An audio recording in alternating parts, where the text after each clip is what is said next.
All right, folks, gather round and strap the in because we're about to take a profanity-laden crash course in why the United States doesn't have a king, doesn't need a king, and why anyone who so much as daydreams about being the king of America needs to sit the down, shut the up, and maybe, just maybe, try reading a goddamned history book. I mean, really, the sheer audacity, the unmitigated gall, the big, dumb, melon-hued chutzpah it requires to think that you can just roll into the Oval Office, slap on a metaphorical crown, and declare yourself the ruler of the land like this is some Renaissance fair.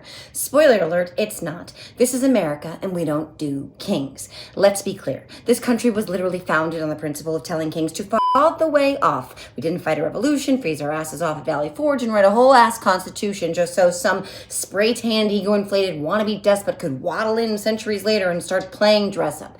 Nope. We built this whole operation to make sure that nobody, not even someone with a suspicious fondness for gold furniture and all-caps tweets, gets to slap their name on the country like it's a casino. And let's be real for a second. Anyone who starts throwing around phrases like King of America is the same kind of insane idiot who thinks they're a genius for remembering an entire line from the Pledge of Allegiance, or that hurricanes are extremely wet from the standpoint of water. You know, the type who thinks checks and balances are sex acts performed by gymnasts, or that the Declaration of Independence is what you say when you make number 2 on the potty for a change instead of in your pants. Hate to break it to you, orange jerkulus, but this ain't a monarchy, and you sure as the protagonist of this story.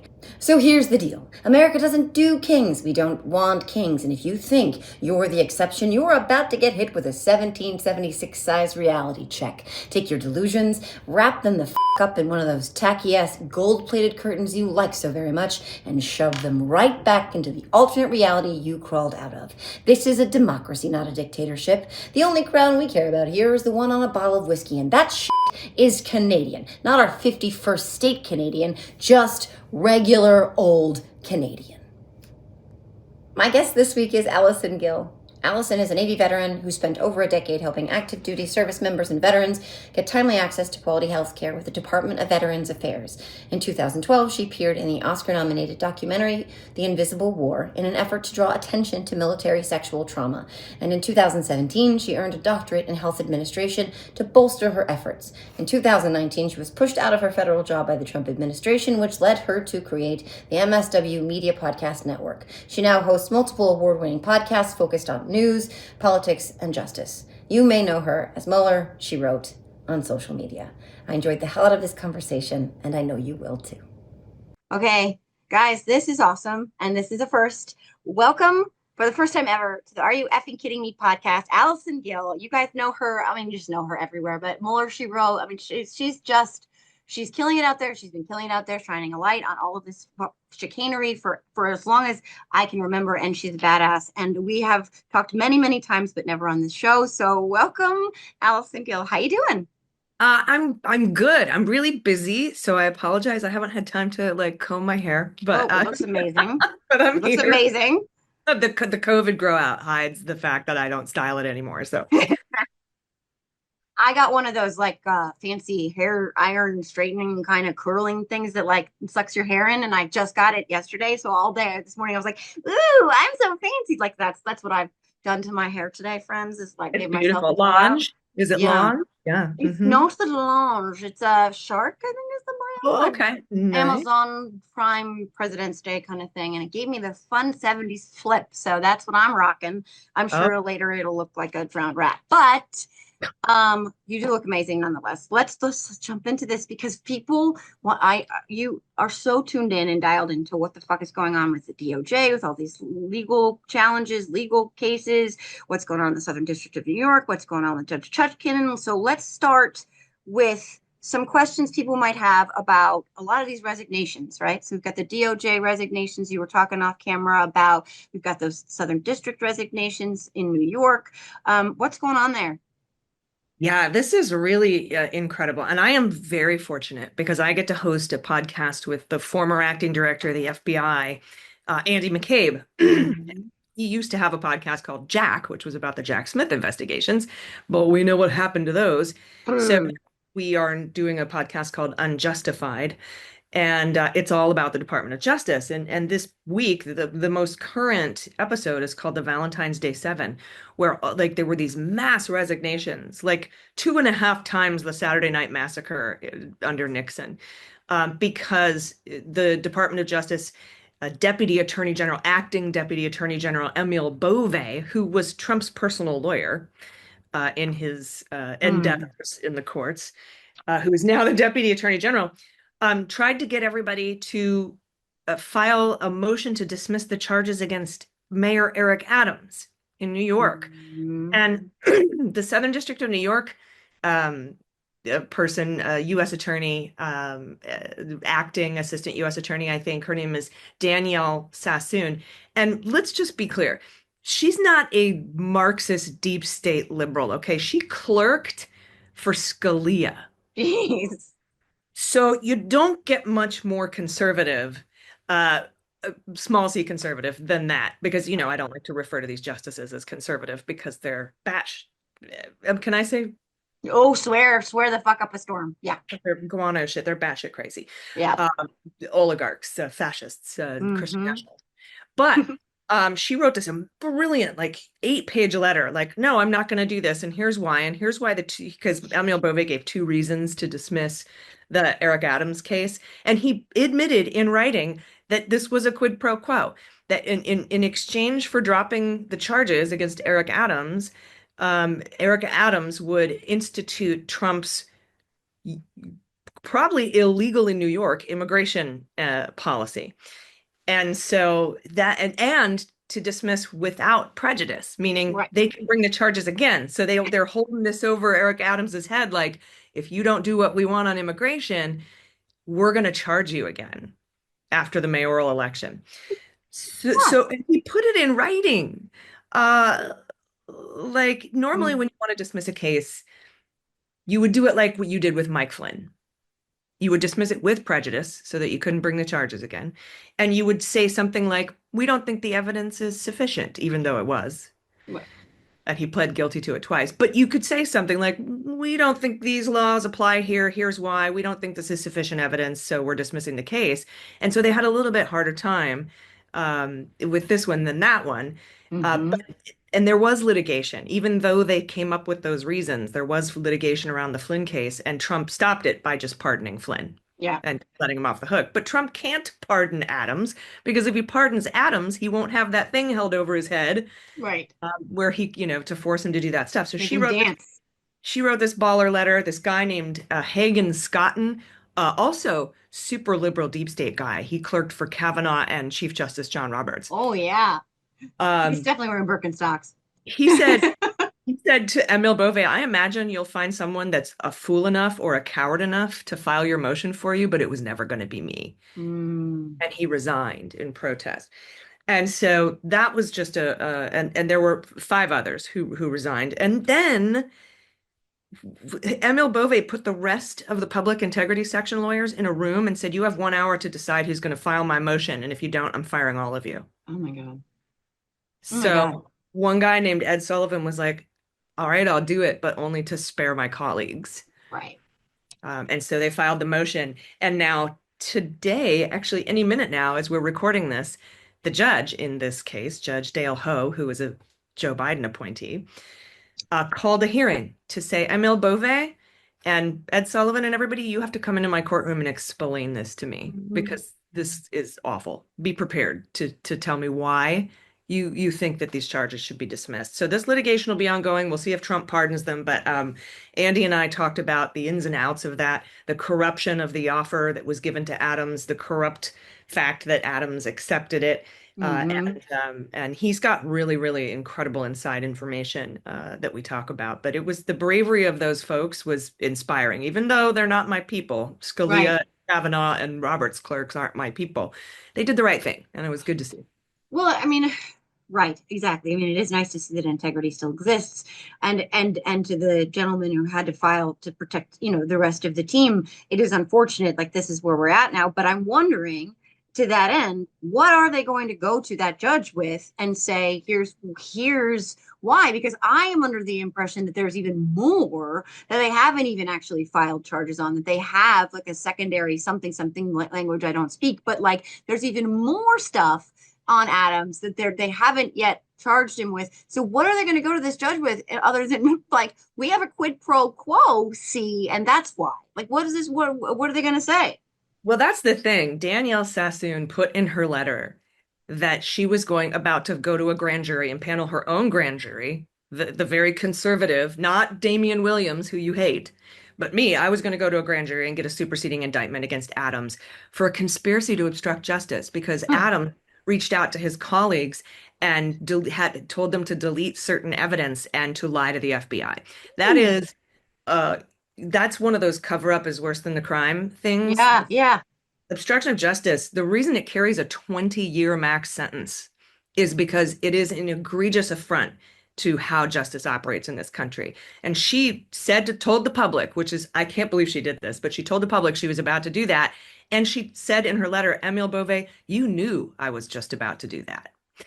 And so that combined with the already bribery and fraud charges, which are hard to bring in the first place, super bad. And the reason I think that Beauvais is going to try to tell this judge is, well, it's the timing. The DOJ isn't supposed to do anything political so close to an election. Yet the entire quid pro quo with Adams is about politics and making sure that Eric Adams helps, put in place or enact these political policies of this political administration. So it's just beyond me, and I can't wait to hear what this judge has to say about it because it's 10 times worse than the Flynn dismissal, attempt to dismiss, 100 times worse than the Roger Stone commutation. Oh, he's old and his head's pointy, so we can't put him in prison. And it's like I said, it's twice what the Saturday Night Massacre was in Watergate. So it's going to be really, really. I can't wait for this hearing. Any minute now, it's going to be fun. Good. Well, hopefully, if it does break, please let us know because that would be exciting. But I mean, again, whatever this judge rules, the other side will probably say they should be impeached. This is a rogue political action. This judge is in the Go pocket. for it. Go ahead and try to get 67 votes in the Senate right now. Right. Right, exactly.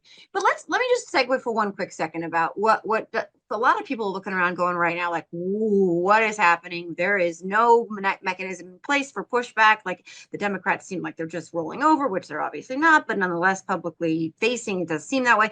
But I will say this from my perspective, one thing that I'm like, okay, we still have the courts. We still have the judicial. We still have those checks in place because it doesn't feel like Congress has much of a check anymore. They have gilded themselves into like eunuchs at this point. But it does feel like the judicial branch of the federal government is being a bulwark still. But I know that we have some problems with compliance coming from. That's the thing, right? Because let's talk about that. If Judge Ho says, no, I'm not going to let you dismiss these charges so that you can make a corrupt deal with the governor to, enact your policy that might probably be illegal in New York. Right. What happens then? Because there's not going to be anybody at the DOJ that will continue to prosecute this case. And a guy named Ackerman from, I think, Common Cause wrote a letter to the court saying, well, why don't you just have the court appoint a special counsel to investigate this? Well, the court can't do that. I love this idea, but that's only been done, I think, like twice, and in very narrow circumstances. And it only has to do with when someone is in contempt of court. And so there's no contempt here yet. So I don't think that that's an option. So we're sitting here wondering, well, what happens if Judge Ho says, no, you can't dismiss the Adams charges? Who's going to prosecute this case? Right? Like what happens? Or with the freezing of payments, seizing the power of the purse. And then the judge says, you must unfreeze. And they don't. And so then they find them in violation of the restraining order. What are you going to do to hold this administration in contempt? Like, what can you possibly do? Because in order to do that, you need help from the U.S. Marshals, who is run by Donald Trump, and Congress, who is run by Donald Trump. So it's like, yeah, we kind of run into this wall. Now, that doesn't mean we shouldn't do all these lawsuits and get these restraining orders. We're forcing him to, disobey court orders. It'll be interesting to see if the Supreme Court forces him to keep the special counsel Dellinger in his position, which is the first case to the Supreme Court. And then the Supreme Court can be like, oh man, damn, maybe we shouldn't have given him immunity, like because he's not listening to us, or he won't comply with our court orders. So it's gonna be fascinating to see what happens when when the rubber hits the road. I think that is one of the biggest questions everyone has. And I've talked to, other people who are scholars in this subject, and the same question comes up where they're like, well, then we have a constitutional crisis. And it's like, kind of think we're there, but also then what? And then there's, I've got people who are all then whatting, like, well, then blah, blah, blah, blah, blah. And it's like, well, then we just say we have a constitutional crisis and go to bed. Right, exactly. Right, that's kind of where we're at. But all right, let's before we jump into that constitutional crisis, because it's a very potentially grim picture. We're not there yet, so maybe no carts before horses. That's looming. Let's hope, God forbid. But let's talk about some other sort of confusing, misrepresented rulings that we are seeing or have seen. So there is the Judge Chutkan. Well, a lot of people out there might be very familiar with that name from past indictments and cases that are no longer, sadly, or at least not. They can be again, right? It's not like they're forever gone, but whatever. Right. Sure. But Judge Chutkan's ruling is a bit confusing to people as it pertains to the states that attorneys general, I think, have brought forth. Can you explain that? I guess let's just unpack what Judge Chutkan's ruling is and why there's some confusion about it. Mm-hmm. So the Democratic states attorneys general asked for a temporary restraining order to block Musk and Doge from getting access to systems in 7 agencies, and because of potential issues with privacy, right? And so what Judge Chutkan found was, in order to get a restraining order, you have to prove that you are currently the victim of irreparable harm in order to have standing, in order to get a restraining order. And the judge was like, hey, the states, saying that you could potentially be harmed down the road doesn't cut it for a temporary restraining order. And as much as that sucks, it's actually good, because think if the shoe were on the other foot. And if Donald Trump wanted to issue, the Trump administration wanted to have a temporary restraining order on abortion pills and said, well, we don't have any harm yet. In fact, this case happened. Yeah. But they said, well, you don't have standing. But the Fifth Circuit got that wrong, and the Supreme Court said, no, you don't have standing. But think of all the things that they could do. It would be like somebody getting a domestic violence restraining order against you because they think you're going to hit them sometime in the future. Unfortunately, you have to be irreparably harmed in order to get that restraining order. And so she has to follow the law on that. But in the same breath, I understand that it sucks that they didn't get their restraining order. But in the same breath, she said there's also the appointments clause problem, because these states attorneys general are saying Elon Musk doesn't have the authority to do this because he's not the administrator of Doge. He's not confirmed with advice and consent from the Senate. He wasn't appointed to a position. He's got no authority here. You have no power here. Labyrinth, 1980s. And so he's the Goblin King, except way less good looking.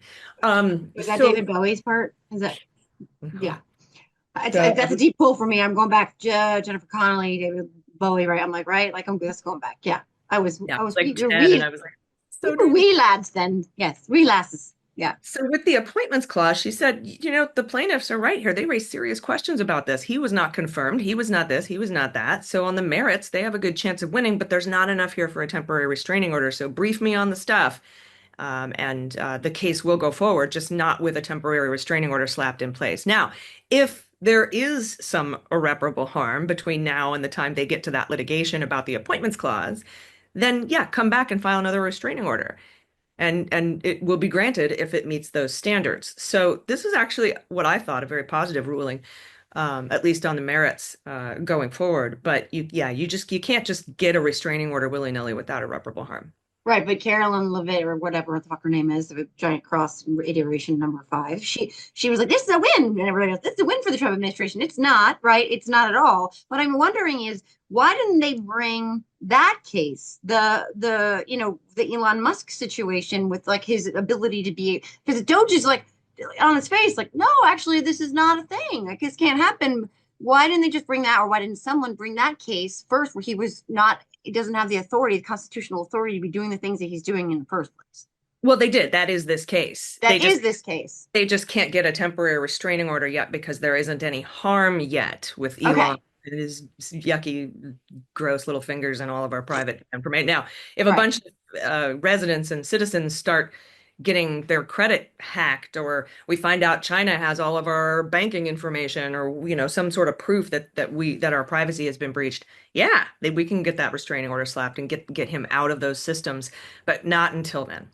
But So that's it's what not right. is the appointments clause. My confusion there was that it was like, so it's not necessarily, I was thinking that just his appointment or whatever he's doing was illegal on his face. So it's not just the actions and the irreparable harm of the actions, but they're actually going after his actual role and whether or not he can even do that, which he can't. So that, Yeah. right, I got They're you. like, you need to stop him because he doesn't have any authority to do this under the appointments clause of the Constitution. And Right. while we're stopping him, while we're litigating that, we need to have a restraining order against him because he's causing us irreparable harm. And the judge said, yeah, no, he doesn't have any authority, but he hasn't caused you any harm yet. So And the tricky part is, how do we find that irreparable harm when we're trusting in the United States government with Donald Trump, who I call him Assistant President Poopy Pants, and Tony Stark at the helm, when they're controlling information and the flow of information so tightly that, like, who knows if it have to be leaked or whatever? Like, how are we even going to get access to that?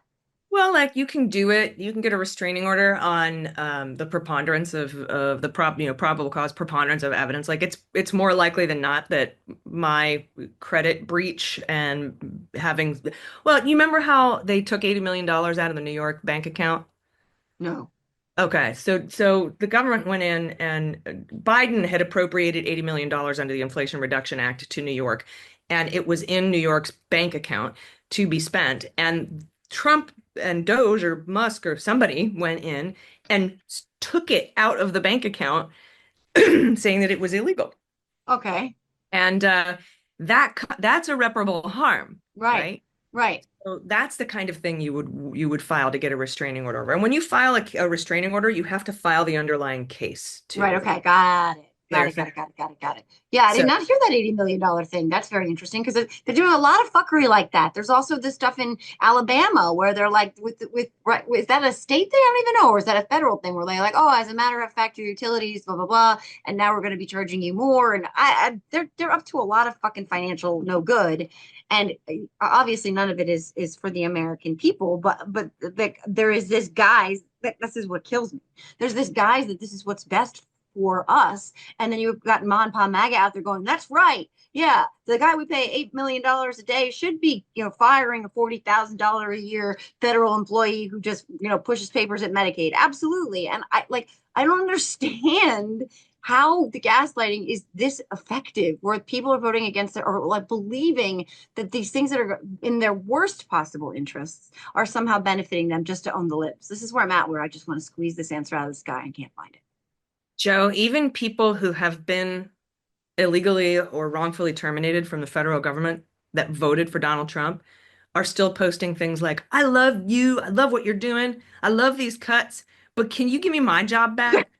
Like, I just want you to know it kind of ruins my life. But high five on your efforts. It's the dissonance is maddening. It's maddening. Right. And that just shows how dug in they are into this cult. Like, you just ruined my life, but I love you. It's the weirdest societal Stockholm syndrome I've ever seen in my whole life. That is such a great way of putting it. It is a societal Stockholm syndrome where it's like, yes, please hurt me. May I have another?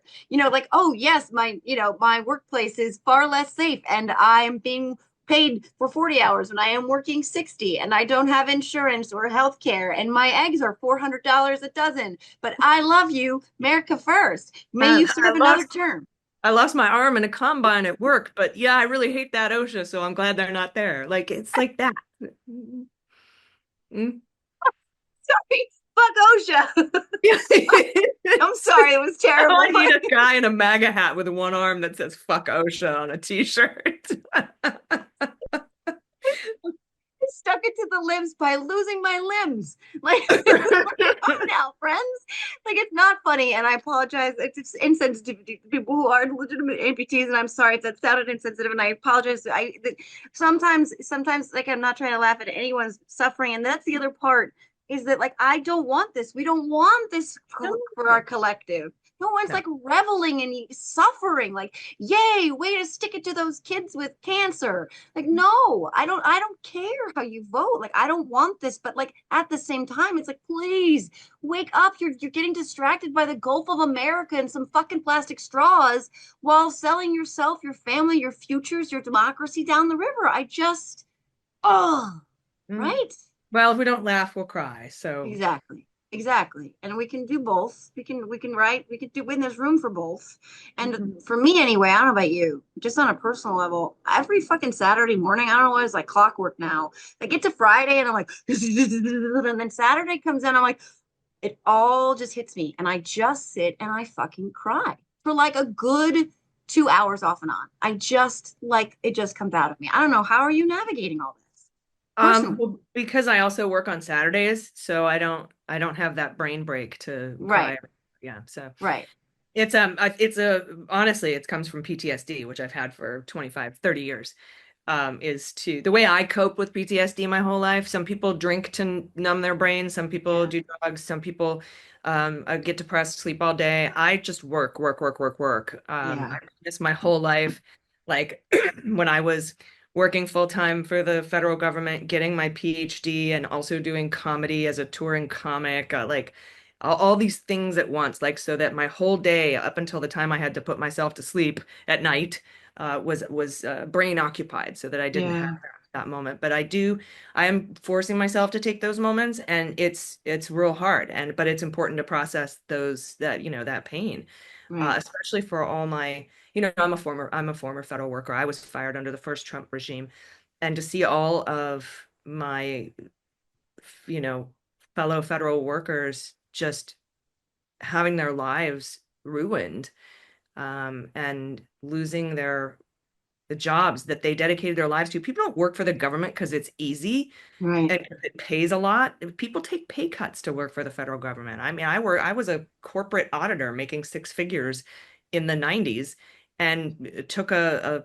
pay cut down to a third to become a file clerk at the VA, and like an entry level position, because it meant that much to me to help veterans. And that's what our federal workforce is. And they're being smeared right now.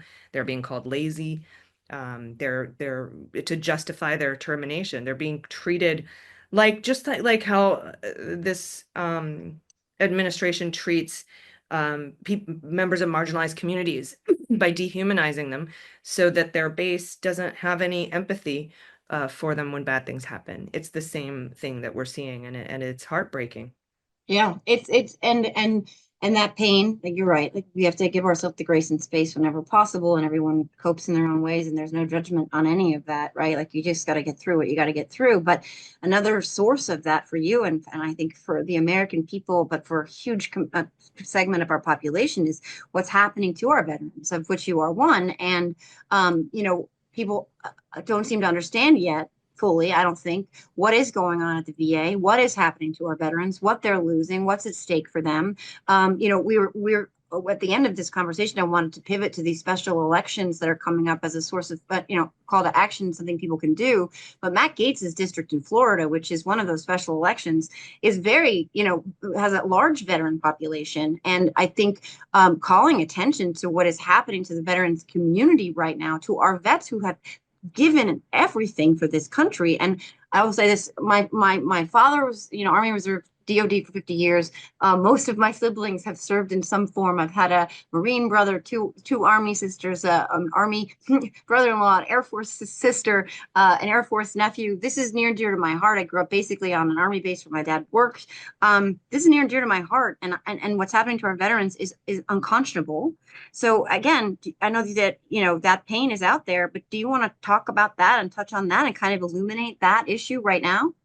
Yeah, and I've been warning about this for a while because it was all laid out in Project 2025, Right. what he was going to do to the Department of Veterans Affairs, and why he doesn't care, because he's not going to need to run again, whether he fixes an election and gets a third term or whether he is termed out. he doesn't have to worry about a reelection. We'll just say Right. that. Right. His members of Congress do, though, and that's why these special elections in Florida and New York are going to be so important. But at the VA, they lost 1,000 probationary employees on Valentine's Day. Many of those worked the crisis line to help prevent veteran suicides. Um, I shared a story today where there were providers up in Vision 2, which is New York and New Jersey, which I know is your stomping ground, where they have instructed doctors to remove words from medical record templates, to change the actual templated notes that doctors use to chart medical records for veterans. That is infuriating, and it blows my mind that they're not allowing any pride flags anywhere, even in your office or on your bumper sticker on your car in the VA parking lot. Jeez. It's it's a clear message that some veterans don't deserve care. And we've long known what Donald Trump thinks of veterans and service members. He thinks that we're suckers and losers. He didn't want to have any amputees in his veterans parade because they look bad and sad. Right. Just terrible. And the whole point here is to break the VA so that you can fix it by privatizing it, and fix it by giving AI contracts to Elon Musk so that he can come in and use AI software to deny veterans benefits and claims like they do at United Healthcare. And we know what happened over there. Yeah. To get rid of the people and replace them with AI, to save billions of dollars so that they can give that money to themselves in the form of tax breaks. And it's not just the VA, but it's everywhere. But the fact that it happens at the VA is unconscionable. The degradation of veterans. I mean, it feels like post-Vietnam, the way veterans were treated when they came home from Vietnam. And for the last couple of decades, it's gotten so much better, and we revere our veterans in this country, and that seems to be going away in in the minds of a large group of people. While they wrap themselves in the flag, while they wrap themselves and cloak themselves in this false notion of what patriotism is and what service is. That's the part that like really drives me the craziest. It's like it's so completely upside down and antithetical to the truth of what it means to serve and what patriotism is and what that flag represents or doesn't represent. They wrap themselves in this while actively undermining and disrespecting the people who do sign up and have served and have lost and their families. I mean, you're right. This is not new with Donald Trump. I mean, from John McCain to the Gold Star family to the widow that he insulted when he said you knew what your husband signed up for, to suckers and losers. This is to there's comments about Milley and John Kelly, and to the fucking shit that he did at at Arlington. This motherfucker has 5-time draft dodging motherfuckers long shown us who he was in this regard, but how they've managed to co-opt all of this and flip it on its head so that, like you said, like what is being done and the way that our veterans and service people are being viewed is inside out, and it's like it's going again. All this does feel like we're being dragged back in time to the ugliness of things we've come through, if not triumphed over. We're at least we're making progress in the right way, in the right direction, and it feels like that is all being undone. Yeah, and that's why I was glad to see, to go back to your point about the courts being there for us. I was proud to see Judge Reyes, another Biden appointee, dig into this with the lawsuit where she put a temporary restraining order on transgender people in the military. Yeah. And she's like, you need to show me how Trump's DOJ, show me how this isn't animus. You are calling a group of people unintelligent, perverse, unready. She goes, explain to me, like I'm 5, Yeah. how a population that represents less than 0.5% of the military could tear down the greatest fighting force in the world. Are you saying that our military is so weak that it can't withstand that? Right. It's that because you think a couple of pronouns are going to take down the United States military. Is that what you're telling me? It was wonderful to see, and I hope that all of our trans friends that saw that and read that felt like somebody was listening to them. Yeah. because it's we gotta need feel hard right now. right, and I can't even imagine, honestly, can't. But we need as many sources of inspiration, motivation, hope, whatever it is as we can possibly get. And if the courts are going to be this bulwark right now, that does give me some sense of hope and makes me not feel as listless and disheartened as I could. But the last thing I wanted to close with was back to those special elections, because a lot of people are looking around on that right now going, oh my God, there's nothing we could do. There's nothing. But there is. And we were talking again off camera before we started recording. If you want to just spend the last couple of minutes just kind of explaining what's at stake, what we can accomplish if with these 3 seats, if we can take the House back. I mean, you want to talk about that a little bit? Yes, and I know that they are in red districts, some of these, if not all of these seats. Oh, yeah. However, didn't we just have a special election that Trump won a district by 21 points and we won by 5 and swung at 26 points? Yep. Yeah. Yep, that happened. So we need to keep that in mind going into these, because if we can take the House back, or even to just tie it, we can get a power sharing agreement. But if we take the House back, I don't know if everybody kind of knows what the ramifications of that are. It's not just about passing legislation, right? Because when you have a majority in the House, you get to make the House rules. You get to elect a speaker. You get to be in charge of committees. You get subpoena power.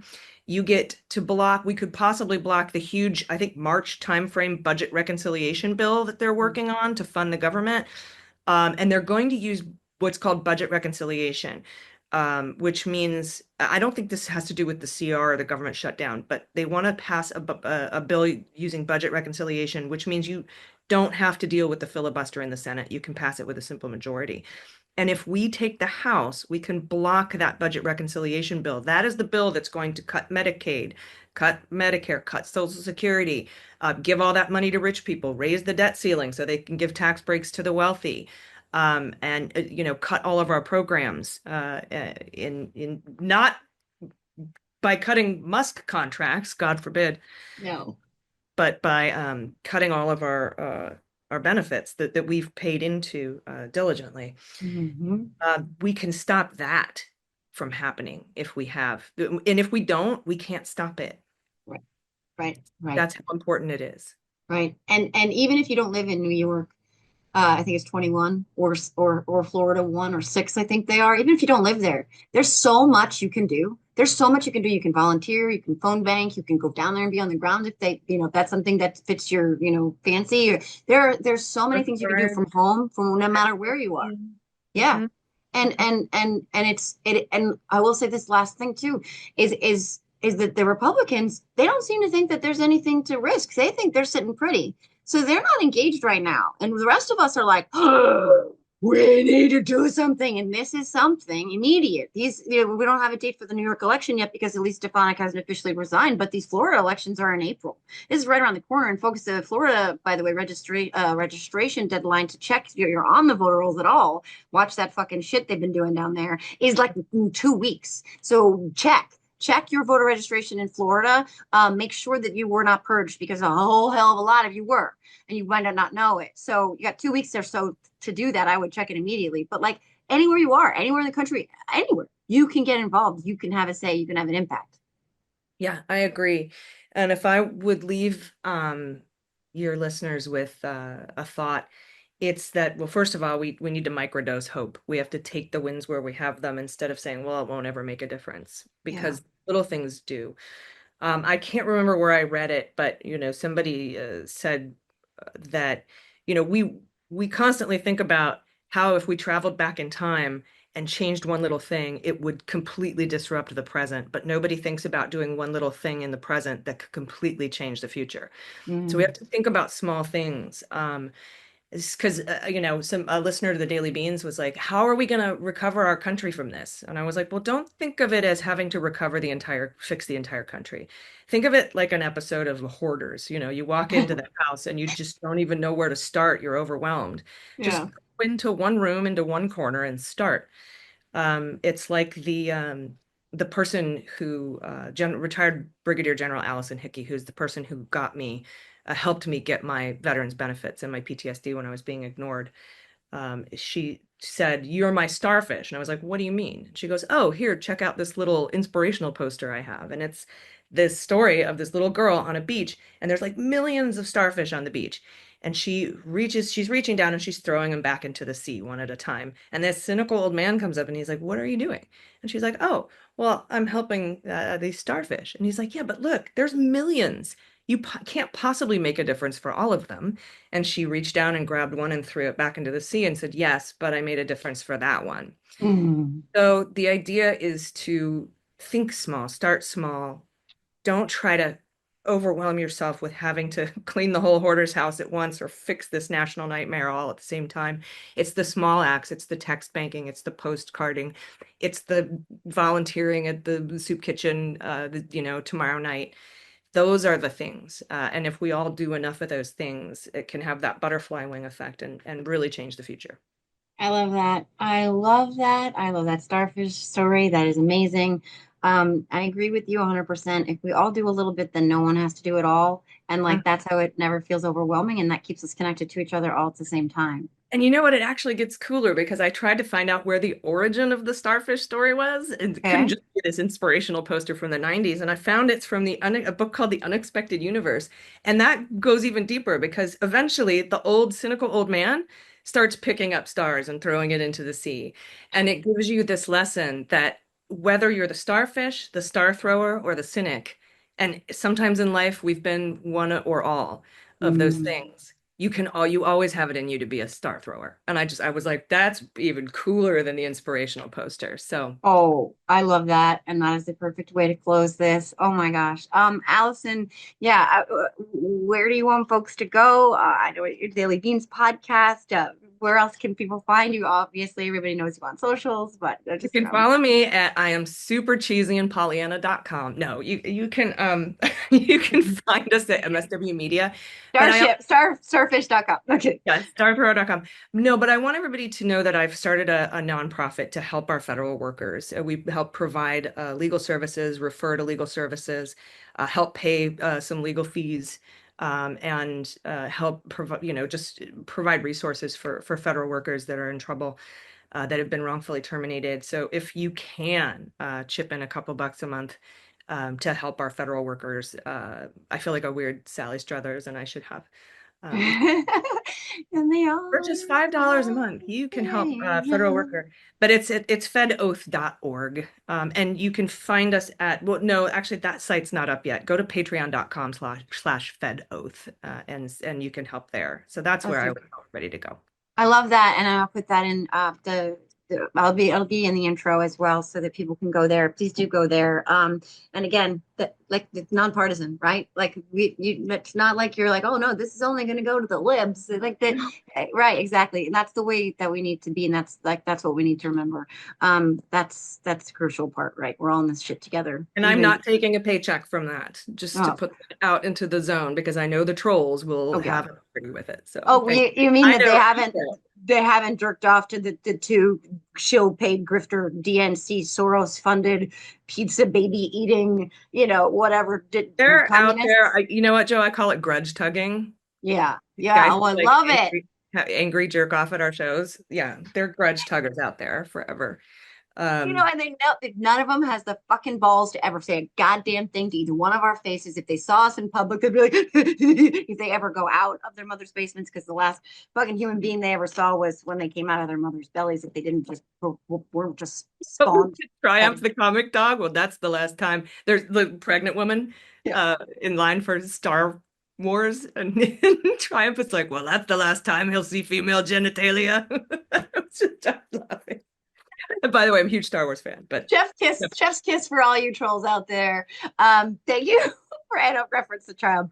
Thank you, Allison Gill, guys. I'm gonna put the links to all that stuff in the chat here. And thank you so much, Allison. That's a wonderful conversation. And we will be talking a lot more soon. And thanks everybody else. That concludes this episode of the Are You Effing Kidding Me podcast. Stay safe, stay strong, stay sane-ish if you can. I'll see you next time. Thanks, Allison. thanks.